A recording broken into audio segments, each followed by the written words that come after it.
कि आपने प्रश्न किया है तो जरूर मैं बतलाऊंगा।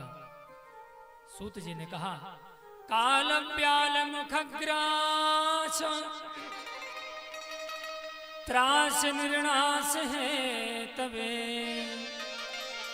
श्रीमद्भागवतम शास्त्रम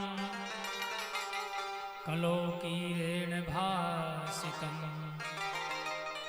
बोले इसमें आपका दोष नहीं है, आप कुछ कर भी नहीं सकते। कालम ब्याल मुखग्रास, जो काल है ना, वो काल मुख फैला करके बैठा हुआ है। जो मृत्यु का कारण बनता है ना, हम लोग विचार करते हैं कि ऐसी मृत्यु क्यों हो गई, एक्सीडेंट क्यों हो गया।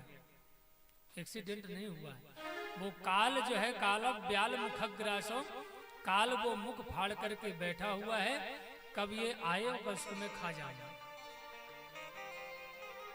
त्रास निर्णास हेतवे, वो किसी को कहता नहीं है, किसी को बताता नहीं है, वो खुदे खींच करके ले जाता है। जैसे आप कथा में आए हैं ना, तो कथा में आने का कारण ये नहीं है, सब लोग क्यों कथा में नहीं बैठ सकते, कथा क्यों नहीं सुन सकते, उसका कारण है वह काल उसको घर में ही पकड़ लेता है। काल जो है उसको घर में उसके पैर को पकड़ लेता है। वो विचार करता है मैं जाऊं, मैं चला जाऊं कथा में, जल्दी सुन करके आऊंगा, पर उसको काल जब पकड़ लेता है पैर को तो आ नहीं पाता है। वो कोई न कोई कारण बहाना दे देता है, अब ये काम करो, थोड़ा सा आराम कर लेते हैं फिर चलेंगे। आराम करके फिर तो एक काम करो, अब भूसा चारा का समय हो गया है, अब कल चलेंगे। जब कल आया तो फिर कोई व्यवस्था आ गई, तीसरे दिन आया फिर कोई व्यवस्था हो गई, तो कुल मिला के तुलसी पूरब पापते हरि चर्चा न सुहात, वो जैसे ज्वर के जोर से भूख विदा हो जात। हरि चर्चा जो पापी लोग होते हैं उनको अच्छी नहीं लगती है, और हरि चर्चा वो सुनने यहाँ आ भी नहीं सकते, इसलिए कि पाप जो होता है शरीर में भरा होता है, तो पापी व्यक्ति अगर कथा में आ जाएगा तो उसके पाप भाग जाएंगे, और जब भाग जाएगा तो पाप करना ही बंद कर देगा, और जब पाप करना बंद कर देगा तो धार्मिक बन जाएगा, जब धार्मिक बन जाएगा तो यज्ञ पूजन पाठ करने लगेगा ना। इसलिए वह काल ब्याल मुखग्रासा, काल जो है उसके पैर को पकड़ लेता है, आने नहीं देता है, और जो काल को भी छुड़ा करके भाग देता है। काल अगर पकड़ भी लिया, काम आ भी गया, और हम उसको से छुट भाग करके चले आए और कथा में पहुंच गए, तो ये समझ लेना आपने कोई पूर्व जन्म में आपने कोई पुण्य किया है, कोई धर्म किया है, कोई यज्ञ किया है, कोई दान किया है, इसलिए आपको इस भागवत में आने का अवसर प्राप्त हुआ है। बोलो वृंदावन बिहारी लाल की जय हो। आपको इसलिए इस कथा में आने को प्राप्त हुआ है। हर व्यक्ति कथा में नहीं बैठ सकता, इसलिए कहा श्रीमद्भागवतम शास्त्रम कलोकीरेण भाषितम। इस कलयुग में आप भागवत कथा सुनो, अगर भागवत कथा आप सुन लेंगे ना, तो वह काल भी 1000 कोस दूर चला जाएगा, आपके पास आने वाला नहीं है। इसलिए कि मन की शुद्धि के लिए भागवत कथा ही है।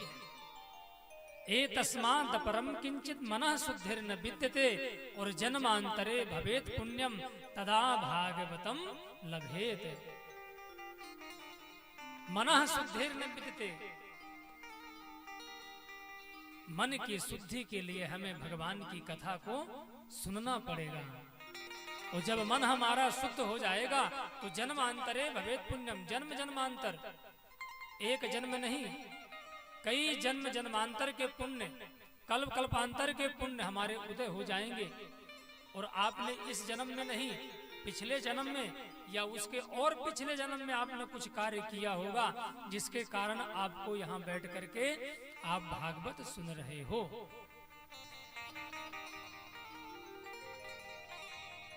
इसलिए जब सुखदेव जी राजा परीक्षित को भागवत कथा श्रवण करा रहे थे, तो कथा सुनाते समय जो है देवता लोग भी बड़े चतुर होते हैं, कुशल होते हैं। देखे कि राजा परीक्षित को श्रापित है और 7 दिन में उसकी मृत्यु निश्चित है,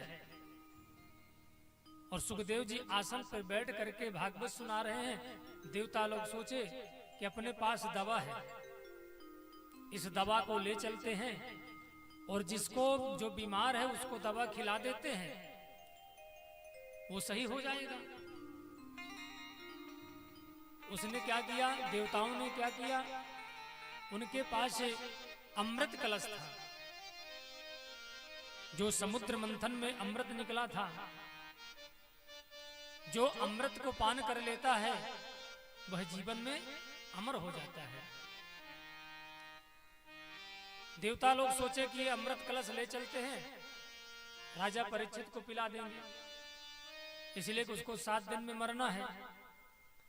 अगर वह यह अमृत पी लेगा तो मरेगा ही नहीं, पर जो भागवत सुन रहा है ना, वो उस भागवत को हम ले आएंगे। तो देवता लोग अमृत कलश लिए और वहां से सुखदेव जी के पास पहुंच गए। इसीलिए कहते हैं कि सुर नर मुनि सब की यह रीति, सुर नर मुनि सब की यह रीति, सुर नर मुनि सब की यह रीति, सुर नर मुनि सब की यह रीति, सुर नर मुनि सब की यह रीति, सुर नर मुनि सब की यह रीति, स्वार्थ लाभ कर सब प्रीति, स्वार्थ लाभ कर सब प्रीति, स्वार्थ लाभ कर सब प्रीति, स्वार्थ लाभ कर सब प्रीति। देवता लोग अमृत का कलश लेकर के सुखदेव जी के पास पहुंच गए और बोले, काम करो, आप ये कथा क्यों सुना रहे हो? छोटी सी बात है, यह अमृत पिला दो, ये मरेगा ही नहीं।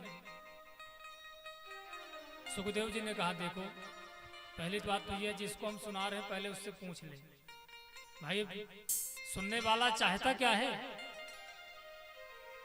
पहले हम पूछ ले, तुमको अमृत पीना है कि कथामृत पीना है, और जो हमारा सुनने वाला यजमान निर्णय ले लेगा वही हम कर देंगे। सुखदेव जी ने कहा, राजा परीक्षित, ये देवता लोग अमृत का कलश लेकर के आए हैं और तुम्हें 7 दिन में मरना है, तो क्या करें, अमृत पियोगे कि कथामृत पियोगे? तो जो सरल श्रोता होता है, सोच समझ के विचार करता है ना, वो प्रश्न को समझता भी है और पूछता भी है।